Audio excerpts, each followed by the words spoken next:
आणि मित्रांनो, आपण जर का सी-टी-टी परीक्षेची तयारी करत असाल, तर आम्ही तुमच्यासाठी घेऊन आलेलो आहे मिशन सी-टी-टी सरावासाठी टेस्ट सीरीज.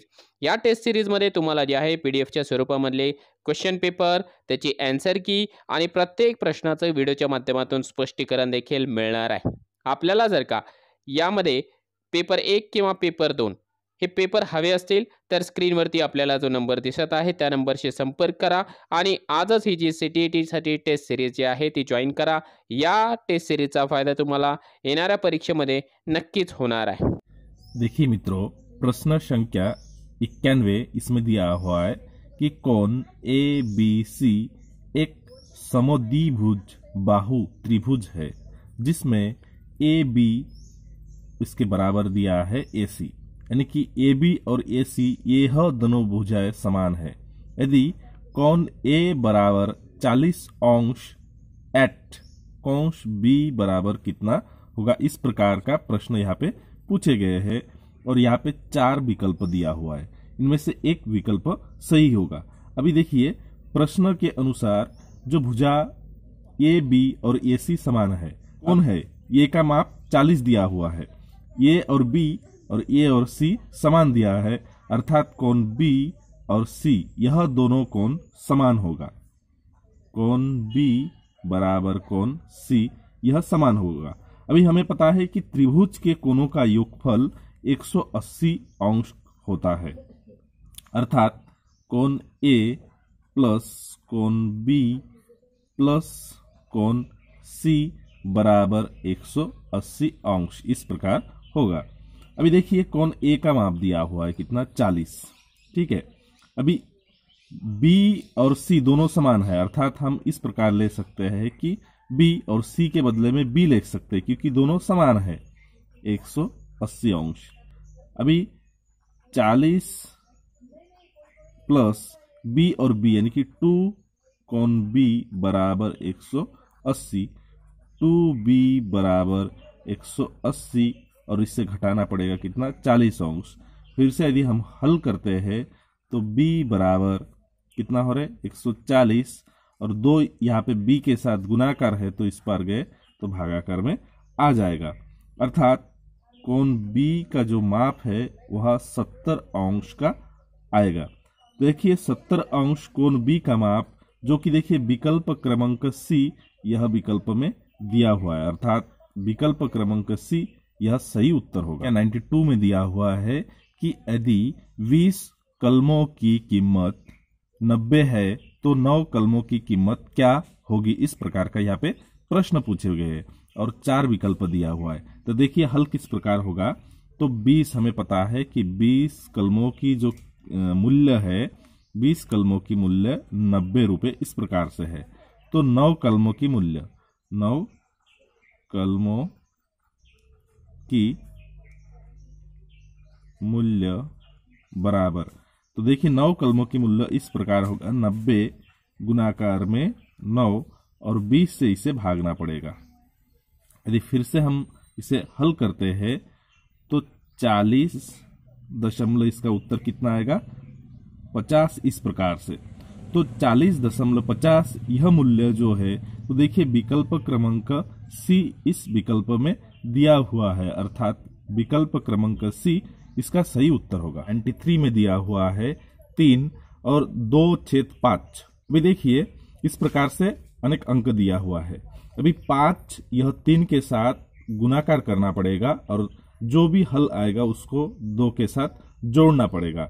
इस प्रकार यदि हम करते हैं तो देखिए 5 और 3 गुना करने पर 15 बन रहा और 15 से 2 को यदि जोड़ते हैं तो 17 बन रहा, अर्थात पहला इसमें कितना आएगा, 17 और नीचे छेद में वही अंक यानी कि 5 नीचे बचेगा, इससे जोड़ना पड़ेगा। देखिए फिर से वही क्रिया करना है तो किस प्रकार होगा, 23 और नीचे छेद में 5 फिर से जोड़ना पड़ेगा। यदि फिर से क्रिया करते हैं तो 26 और नीचे में 5 और फिर से यदि हम उसी प्रकार का क्रिया करते हैं तो 19 और नीचे छेद में 5, इस प्रकार का अंक बन रहे हैं। अभी देखिए नीचे जो हर है वह समान है, अर्थात नीचे हम एक ही अंक लेके ऊपर सभी अंकों का योग करना है, यानी कि 17 इससे जोड़ना है 23, फिर से हम इससे जोड़ना है कौन सा अंक 26 में फिर से जोड़ना है 19 और नीचे एक ही अंक लेना है जो कि है 5। फिर से यदि हम इसे हल करते हैं तो देखिए सारा अंकों का जो योग बन रहा वो कितना 85 बन रहा, तो और नीचे में 5 इस प्रकार से। अभी 5 से 85 को फिर से यदि भाग देते हैं तो 17 इस प्रकार जो अंतिम हल है आ रहा। तो देखिए 17 यह जो उत्तर है विकल्प क्रमांक बी, यह विकल्प में दिया हुआ है, अर्थात विकल्प क्रमांक बी इसका सही उत्तर है। प्रश्न संख्या देखिए 94 में दिया हुआ है कि एक आयताकार खेत के विकर्ण की लंबाई 17 मीटर तथा परिमाप 46 मीटर है, उस खेत का क्षेत्रफल कितना है। इस प्रकार का प्रश्न यहाँ पे पूछे गए हैं। अभी देखिए विकर्ण की लंबाई 17 मीटर दिया हुआ है, ठीक है। तो हमें पता है कि आयताकार जो खेत है उसका जो परिमाप है उसका यदि सूत्र बताए तो 2l + b, ठीक है, और जो परिमाप दिया हुआ है वो कितना है 46 इस प्रकार से। अभी देखिए 2 से दोनों ओर से यदि हम भाग देते हैं तो ये 2 कट जाएगा यहां से और इसका आधा होगा, यानी कि l + b बराबर कितना होगा 23 इस प्रकार से बनते हैं, ठीक है।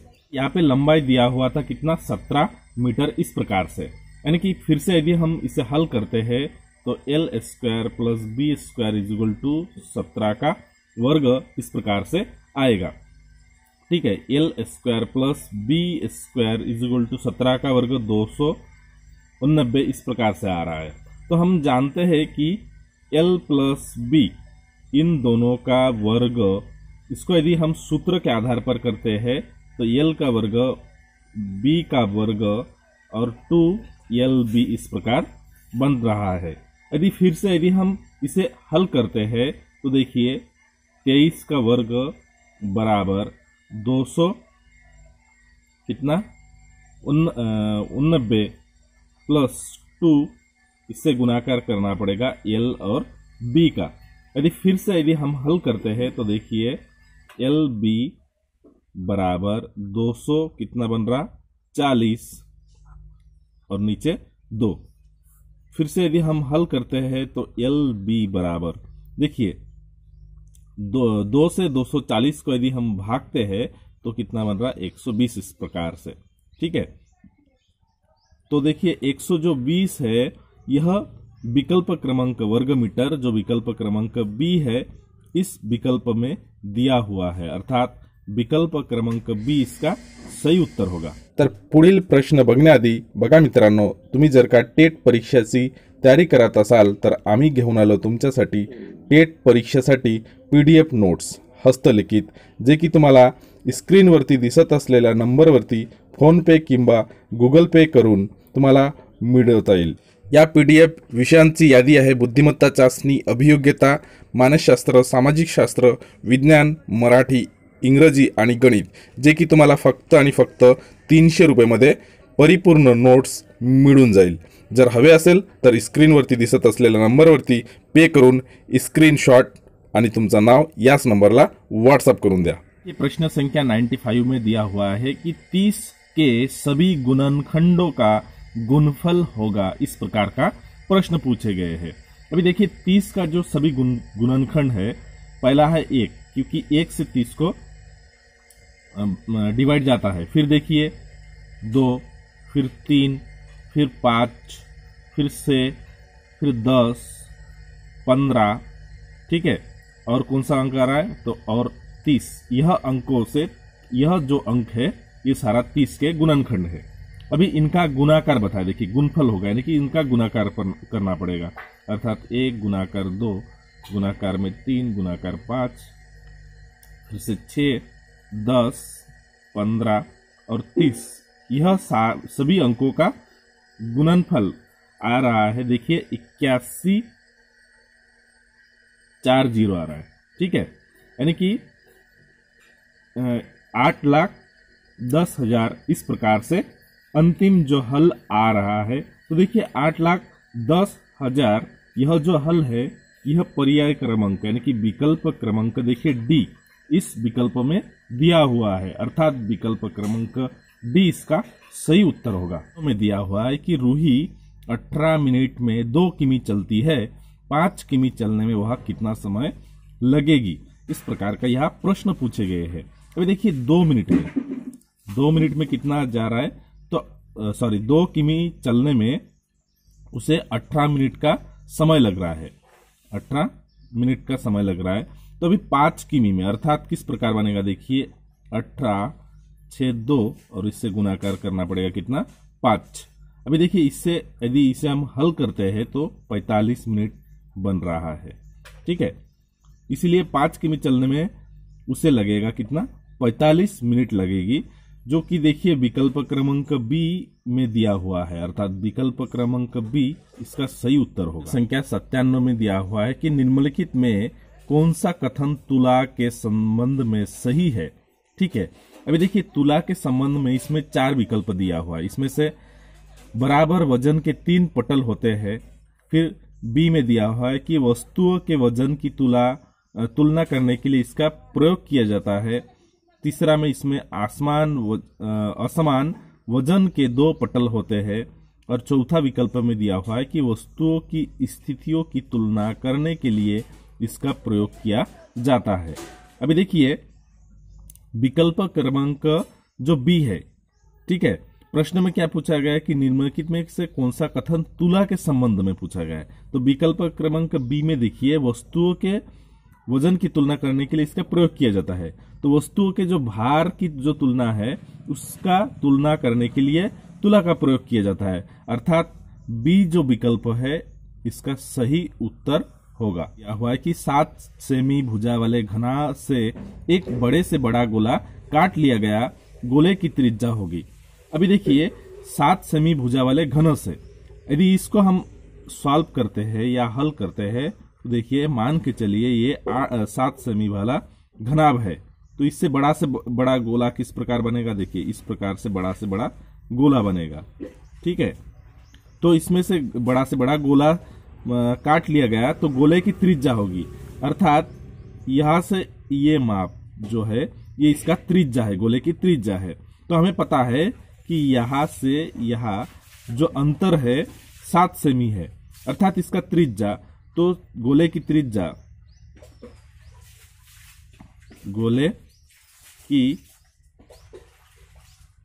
त्रिज्या बराबर 7 और इसे 2 से भागना पड़ेगा, अर्थात 3.5 सेमी इस प्रकार का हल आ रहा है। तो 3.5 सेमी त्रिज्या जो कि देखिए विकल्प क्रमांक सी में दिया हुआ है, अर्थात सी यह विकल्प सही होगा। दिया हुआ है कि कक्षा में गणितीय दीवार का निर्माण करने से छात्रों को सहायता मिलती है।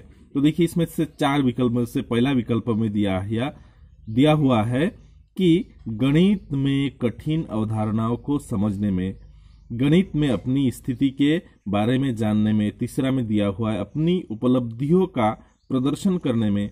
और अंत में दिया हुआ है अन्य लोगों के साथ अपने विचार और समस्या साझा करने में और अपनी रचनात्मक क्षमता का प्रदर्शन करने में। तो देखिए कक्षा में गणितीय दीवार का निर्माण करने से छात्रों को सहायता कौन सा मिलता है, तो अन्य लोगों के साथ अपने विचार और समस्याएं साझा करने में, अपनी रचनात्मक क्षमताओं का प्रदर्शन करने में यह सहायता मिलती है, अर्थात विकल्प क्रमांक 4 यह सही उत्तर होगा। प्रश्न संख्या 100 में दिया हुआ है कि निम्नलिखित में से कौन सा एक गणित में समस्या हल करने की रणनीति नहीं है।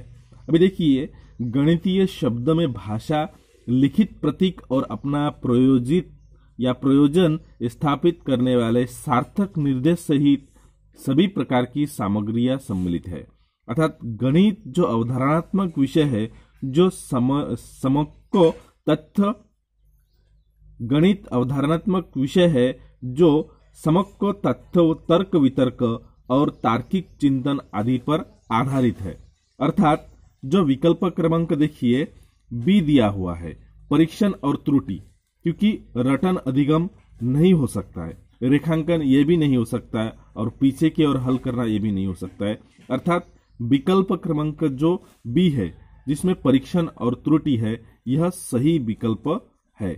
101 में दिया हुआ है कि प्राथमिक स्तर गणित शिक्षण का महत्व किस रूप में है। तो देखिए, गणित यह एक व्यावहारिक विषय है जो हमें दैनंदिन व्यवहार में इसका उपयोग होता है। इसलिए पर्याय संख्या देखिए, विकल्प क्रमांक जो ये है इसका सही उत्तर है, क्योंकि ये में दिया हुआ है कि व्यावहारिक विषय है। संख्या 102 में दिया हुआ है कि 9 इससे घटाना पड़ेगा 2.5 और गुणाकार 5 गुणाकार 0.3 और इसे जोड़ना पड़ेगा 1 का मान क्या होगा। इस प्रकार का प्रश्न पूछे गए हैं। अभी देखिए, इसे यदि हम हल करते हैं तो 9 इन दो अंकों का गुणाकार करने पर आ रहा है कि 12.5 इस प्रकार से, ठीक है, और उससे गुणाकार करना है 0.3 और इसे जोड़ना है 1, ठीक है। यदि फिर से यदि हम इसे हल करते हैं तो देखिए, इसे हल करने के बाद 10 और इससे घटाना पड़ेगा कितना, 3.75 इस प्रकार से पूरा यदि हल करने के बाद इस प्रकार से आ रहा है। अभी 10 में से 3.75 को यदि हम घटाते हैं तो 6.25 इस प्रकार का उत्तर हमारे पास हल के रूप में आ रहा है। तो 6.25, तो देखिए विकल्प क्रमांक सी में दिया हुआ है, अर्थात विकल्प क्रमांक सी इसका सही उत्तर है ना। प्रश्न संख्या 103 में दिया हुआ है कि विनय ने 300 रुपए में एक रेडियो खरीदा, वह उसने कितने रुपए में बेचे कि उसे 20% का लाभ होगा। अभी मान के चलिए, जब उस रेडियो का कीमत 100 रुपए है तो उसे 20% लाभ अर्थात 120 रुपए बन रहा है। अभी जब 300 रुपए उस रेडियो का कीमत है तो मान के चलिए x है। फिर से यदि हम इसे हल करते हैं तो देखिए, x बराबर 300 गुणाकार 100 और नीचे में आ रहा कितना, 120 और नीचे में 100 इस प्रकार से आ रहा है।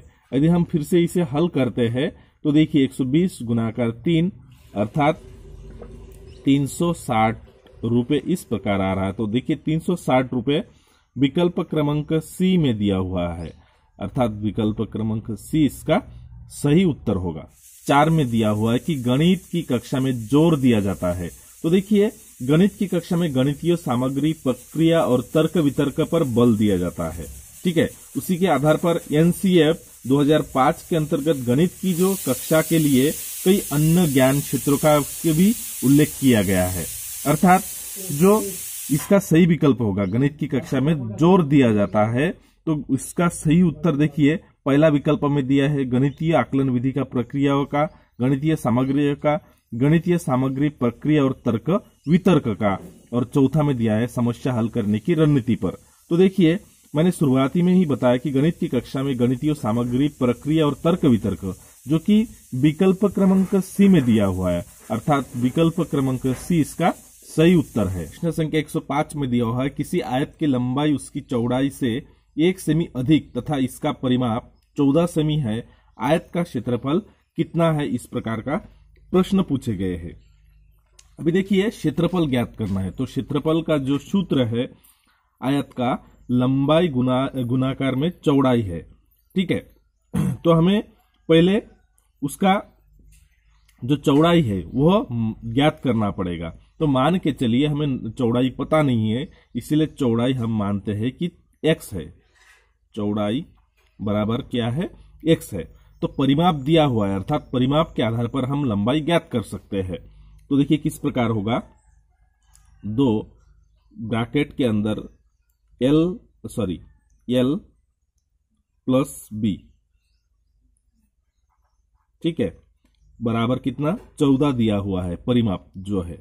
अभी देखिए फिर से यदि हम इसे हल करते हैं तो 2 ब्रैकेट के अंदर इसका जो चौड़ाई है, चौड़ाई हमने कितना लिया हुआ है, चौड़ाई x, ठीक है।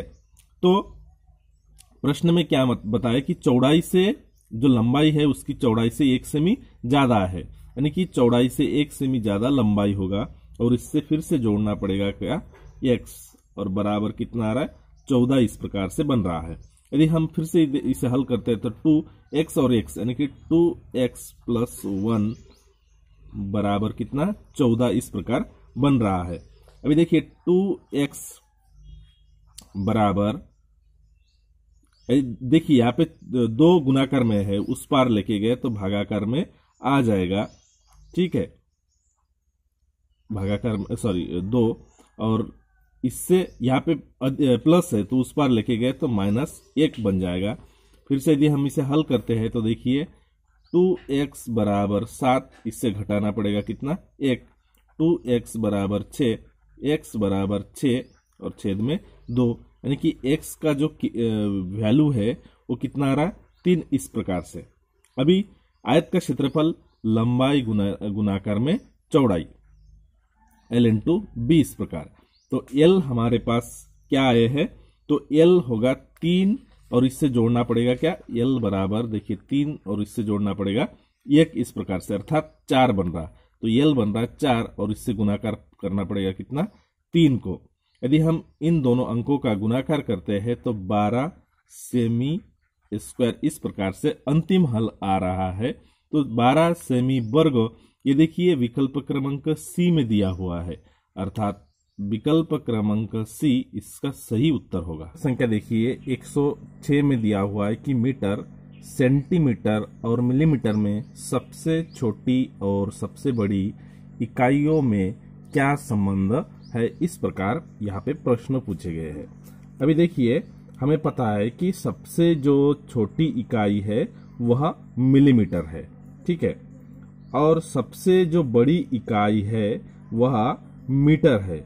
इसलिए 1 मीटर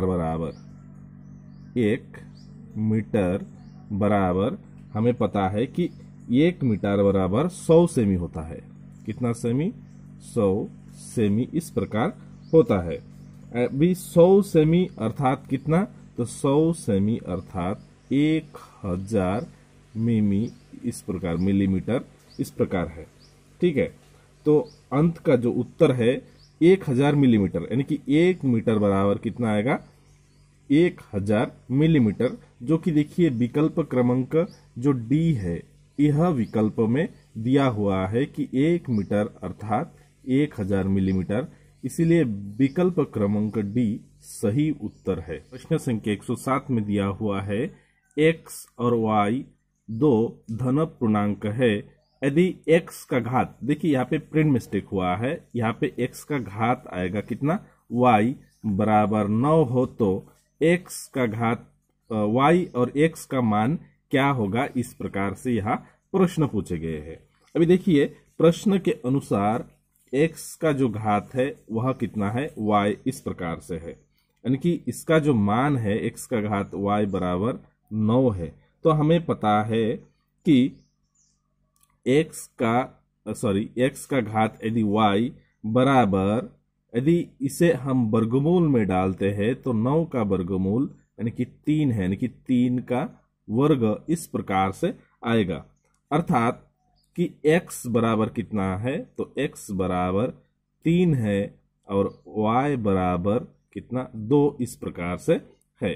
अभी देखिए ये दोनों, यह x बराबर कितना 3 और y बराबर 2 इस प्रकार से है, तब y का घात यदि x लिया जाए तो किस प्रकार से होगा, देखिए 2 का घात कितना 3 इस प्रकार से बनेगा। अभी 3 का घन अर्थात कितना 8 बन रहा है, तो 8 यह उत्तर जो है देखिए विकल्प क्रमांक ए में दिया हुआ है, अर्थात विकल्प ए इसका सही उत्तर है। 108 में दिया हुआ है उपरोक्त चित्र में समांतर रेखाएं एम और एन को तिर्यक रेखा टी काटती है तो x का मान होगा, इस प्रकार से यहाँ प्रश्न पूछे गए और इन 4 विकल्प में से एक विकल्प सही होगा। अभी देखिए यहाँ पे जो 5x है, तो 5x बराबर कितना दिया हुआ है,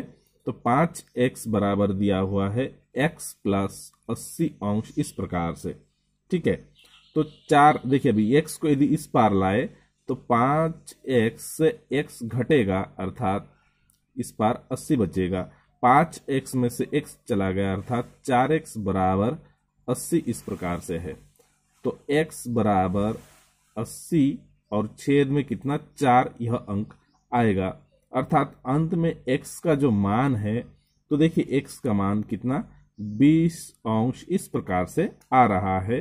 तो 20 अंश यह देखिए जो विकल्प क्रमांक सी है यह विकल्प में दिया हुआ है, इस अर्थात विकल्प क्रमांक सी इसका सही उत्तर है।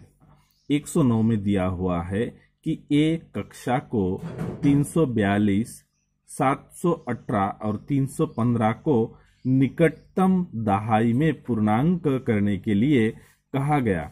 एक विद्यार्थी का उत्तर था 340, 710 और 310। यह किस प्रकार की त्रुटि है, यह प्रश्न पूछे गए और यहाँ पे देखिए 4 त्रुटियां दिया गया है। ठीक है, इन 4 विकल्प में से एक विकल्प सही होगा। अभी देखिए पहला जो विकल्प है उसमें दिया गया कि गलत कलन, बी में पुनर्वर्गीकरण की त्रुटि, सी में आधारभूत तथ्य की त्रुटि और डी में सक्रियात्मक त्रुटि। इस प्रकार का 4 विकल्प दिया हुआ है। अभी देखिए इन चारों विकल्पों में से यदि हम देखें तो विकल्प क्रमांक जो ए है, तो देखिए यहाँ पर गलत कलन विधि का प्रयोग किया गया है। विद्यार्थियों ने सीखा है कि दहाई तक पूर्ण करने का अर्थ है अंतिम अंक को हटाना और उसके स्थान पर 0 लगा देना, जबकि इसका अर्थ है पिछले या अगले 10 तक संख्या को पूरा करना। इसलिए विकल्प क्रमांक ये इसका सही उत्तर आएगा। यदि 40 व्यक्ति किसी कार्य को 15 दिन में समाप्त कर सकते हैं तो 30 व्यक्ति उस कार्य को समाप्त करेंगे। इस प्रकार से 4 विकल्प दिया हुआ है। अभी देखिए 40 दिन में, यदि 40 दिन में एक व्यक्ति जो कार्य को समाप्त करता है वह दिन है कितना 15। इस प्रकार से है। अभी यहाँ पे 30 दिन बताए हैं, तो 30 दिन हमें पता नहीं, तो मान के चलिए x इस प्रकार से दिन है। यदि इसे हम हल करते हैं तो देखिए 40, ठीक है, इसको यदि हम हल करते हैं तो x और नीचे में कितना आएगा 15 और इस पार 40 और नीचे में 30। इस प्रकार से आ रहा है। यदि फिर से यदि हम इसे हल करते हैं तो x बराबर 40 और गुणाकार में 15 और भागाकार में 30 इस प्रकार से आ रहा है। अभी देखिए 0 यहां से कटे, यहां से 0, 3 से 15 को 5 बार जा रहा है, यानी कि अंतिम जो हल आएगा देखिए अभी 5 से यदि हम 4 को यदि भागते हैं गुणाकार करते हैं तो 20 प्रकार यानी कि 20 दिन आ रहा है, यानी कि 30 व्यक्ति को 20 दिन कार्य करने की आवश्यकता है। तो 20 दिन देखिए विकल्प क्रमांक जो डी है यह विकल्प में दिया हुआ है, अर्थात विकल्प डी इसका सही उत्तर है। 111 में दिया हुआ है वह विधि जिसमें उदाहरणों के द्वारा नए नियमों की स्थापना की जाती है इसे कहते हैं। और यहाँ पे 4 विकल्प दिया हुआ है, आगमन विधि, विश्लेषण विधि, संश्लेषण विधि और निगमन विधि। देखिए वह विधि जिसमें उदाहरणों के द्वारा, तो उदाहरणों के द्वारा नियमों की स्थापना देखिए आगमन विधि में किया जाता है, अर्थात विकल्प क्रमांक जो ए है इसका सही उत्तर होगा। 112 में दिया हुआ है कि किसी छात्र की अभ्यास पुस्तिका से लिया गया योगफल का अवलोकन करें। तो देखिए यहाँ पे योगफल दिया हुआ है, ठीक है, तो यह किस प्रकार की त्रुटि है और यहाँ पे 4 विकल्प यानी कि त्रुटियों की 4 विधियां दिए गए हैं। तो देखिए गलत संक्रिया, गलत कलन विधि, पुनर्वर्गीकरण त्रुटि, आधारभूत तथ्य त्रुटि। इस प्रकार से यह प्रश्न विकल्प दिया हुआ है। अभी देखिए यहाँ ये जो छात्र है इन्होंने यह गलत कलन विधि का प्रयोग किया है। विद्यार्थियों ने सीखा है कि दहाई तक पूरा करने का अर्थ है अंतिम अंक को हटाना और उसके स्थान पर 0 लगा देना, जबकि इसका अर्थ पिछले अगले 10 तक संख्या को पूरा करना है। ठीक है, तो इसीलिए गलत संक्रियात्मक जो विधि है यह इसका सही उत्तर होगा। इसलिए विकल्प क्रमांक ए इसका उत्तर है। बच्चा देखिए प्रश्न संख्या 113 में दिया हुआ है कि 2 संख्याओं का गुणफल 14/27 है। यदि इनमें से एक संख्या 7 से 9 हो तो दूसरी संख्या होगी। इस प्रकार से प्रश्न यहाँ पूछे गए हैं। तो देखिए, दो संख्याओं का गुणफल दिया हुआ है और उनमें से एक संख्या दिया हुआ है कितना, 7, और नीचे छेद में है 9, और इससे गिनना है दूसरी संख्या। तो दूसरी संख्या हमें पता नहीं है, इसलिए हम इसे x ले लेते हैं और इनका जो गुणफल है -14 और नीचे छेद में है 27, इस प्रकार से। अभी यदि देखिए हम इसे यदि हल करते हैं तो किस प्रकार से होगा, x बराबर -14 छेद में आएगा 27 और इससे गुणाकार ऊपर चला जाएगा 9 और नीचे में 7, इस प्रकार से। अभी देखिए 7 से 14 को 2 बार जा रहा है, ठीक है। 9 से 27 को 3 बार जा रहा है, अर्थात अंतिम जो उत्तर होगा -2 और नीचे में 3, इस प्रकार से। जो कि देखिए यह जो उत्तर है यह विकल्प क्रमांक ये इसमें दिया हुआ है, अर्थात विकल्प क्रमांक ये इसका सही उत्तर है। उपरांत देखिए प्रश्न संख्या 114 में दिया है, संख्या 125x7 को 9 से पूर्ण भाग देने के लिए निम्नलिखित से कौन सी संख्या x के स्थान पर होनी चाहिए। इस प्रकार यहाँ प्रश्न पूछे गए हैं। तो देखिए हमें पता है कि यदि किसी संख्या के अंकों का जोड़ 9 का कोई गुणाज है तो वह संख्या 9 से पूरा विभाजित होगी।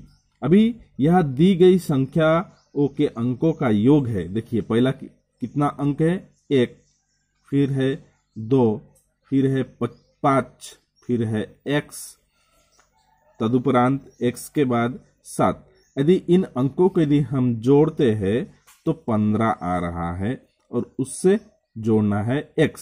अभी देखिए 15 9 के पाड़े में नहीं आता है।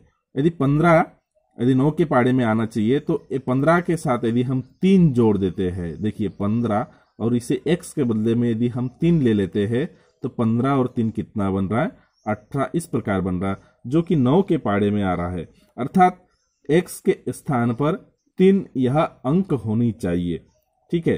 तो देखिए x के स्थान पर 3, जो कि देखिए विकल्प क्रमांक जो b है यह विकल्प में दिया हुआ है, अर्थात विकल्प क्रमांक b इसका सही उत्तर होगा। तत्पश्चात देखिए 25 का कितना प्रतिशत 14 होगा, इस प्रकार यहाँ प्रश्न पूछे गए हैं। तो अभी मान के चलिए 25 का x प्रतिशत, 25 का कितना, 25 का x प्रतिशत बराबर कितना है, 14, इस प्रकार से है। देखिए हम यदि इसे हल करते हैं तो किस प्रकार होगा, तो 25 गुणाकार में आएगा x और जो प्रतिशत निकालते हैं 100 में से, ठीक है, बराबर कितना आएगा, 14, इस प्रकार से।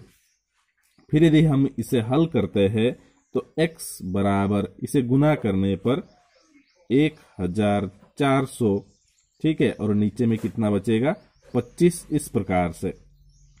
25 से 1400 को यदि हम फिर से भाग देते हैं तो इसका उत्तर आ रहा है 56, यानी कि 56%, इस प्रकार से उत्तर होगा अंतिम, जो कि देखिए विकल्प क्रमांक डी में दिया हुआ है, अर्थात विकल्प क्रमांक डी इसका सही उत्तर है। ध्यान देखिए प्रश्न संख्या 116 में दिया है, निम्नलिखित में से कौन सा एक पूर्ण वर्ग नहीं हो सकता। इस प्रकार का यह प्रश्न पूछे गए हैं।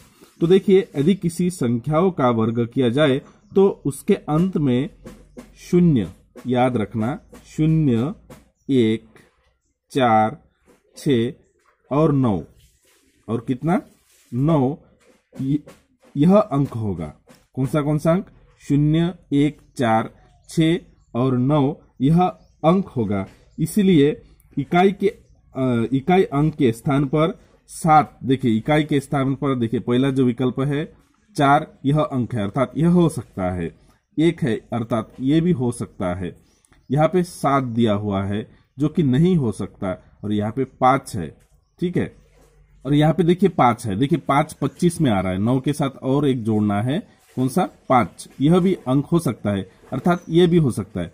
जो 7 दिया हुआ है, अर्थात विकल्प क्रमांक जो सी है यह विकल्प इसका पूर्ण वर्ग संख्या नहीं हो सकता, इसलिए विकल्प क्रमांक सी। उपरांत देखिए प्रश्न संख्या 117 में दिया हुआ है कि एक साइकिल के पहिए की परिधि 2 मीटर 4 सेमी है तो 16.83 किमी जाने में यह कितने चक्कर लगाएंगे। इस प्रकार का यह प्रश्न पूछे गए।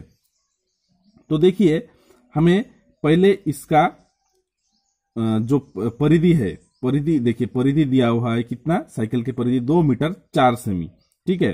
तो सूत्रों के आधार पर हमें इसे हल करना है। तो सूत्र देखिए 2xr बराबर 200 कितना है 4, परिधि बराबर कितना दिया हुआ है 204। इस प्रकार से क्योंकि 2 मीटर 200 सेमी होता है और सेमी 4 सेमी यानी कि 4 सेमी यानी कि 2 मीटर को हमने सेमी में कन्वर्ट कर लिया है। यदि फिर इसे हम यदि हल करते हैं तो 16.83 कितना किमी बताए हैं। तो 16.83 किमी, इसे यदि हम सेंटीमीटर में कन्वर्ट करते हैं तो देखिए इस प्रकार आएगा, ठीक है। अभी चक्कर कितना चक्कर लगाया है यह हमें हल करना है, यानी कि इस अंतर को हम यदि परिधि से भाग देते हैं तो हमें अभिष्ट चक्कर आ सकता है। तो देखिए इसे यदि हम 200 कितना 4 से यदि भागा कर देते हैं, यदि परिधि से हम यदि भाग देते हैं तो इसका भागफल आ रहा है 8250। इस प्रकार से तो 8250 देखिए जो कि विकल्प क्रमांक सी यह विकल्प में दिया हुआ है। अर्थात ये प्रश्न संख्या 118 में दिया हुआ है कि निम्नलिखित में से कौन सा समबाहुभुज है। अभी देखिए किसी समबाहुभुज की सभी भुजाएं समान होती है और सभी कोण भी समान होते हैं। तो यह जो विकल्प दिया हुआ है 4 विकल्प, तो इनमें से देखिए जो विकल्प क्रमांक बी है इसमें वर्ग दिया हुआ है, अर्थात वर्ग की चारों जो भुजाएं है वह समान होते हैं और चारों कोण भी 90-90 अंश के होते हैं। अर्थात विकल्प क्रमांक बी इसका सही उत्तर है। ये प्रश्न संख्या 119 में दिया हुआ है कि 10,000 की एक धनराशि 18% वार्षिक ब्याज की दर से साधारण ब्याज पर लगाई जाती है, इसमें प्राप्त मासिक ब्याज कितना होगा। इस प्रकार का यह प्रश्न पूछे गए हैं। अभी देखिए यहाँ पे प्रिंसिपल जो दिया हुआ है वह 10,000 है, ठीक है, और जो रेट है अर्थात 18% है, ठीक है।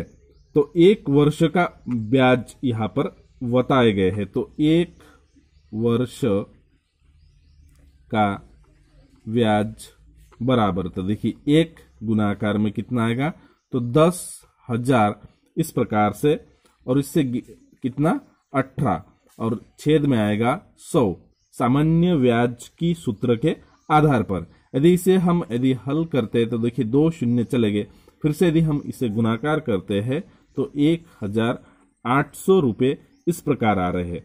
अभी देखिए यहाँ पे प्रश्न में पूछे गए कि इसमें से प्राप्त मासिक ब्याज कितना होगा। तो 1,800 यहाँ हमारे 12 महीने के हो गए, अर्थात हमें 1 महीने का निकलना है, अर्थात इसे 12 से फिर से भागना पड़ेगा। तो 12 से यदि हम इसे भागते हैं तो 150 यानी कि 150 इस प्रकार से अंतिम हल आ रहा है। तो देखिए 150 रुपये यानी कि 150 रुपये जो कि विकल्प क्रमांक सी यह विकल्प में दिया हुआ है, अर्थात विकल्प क्रमांक सी इसका सही उत्तर है।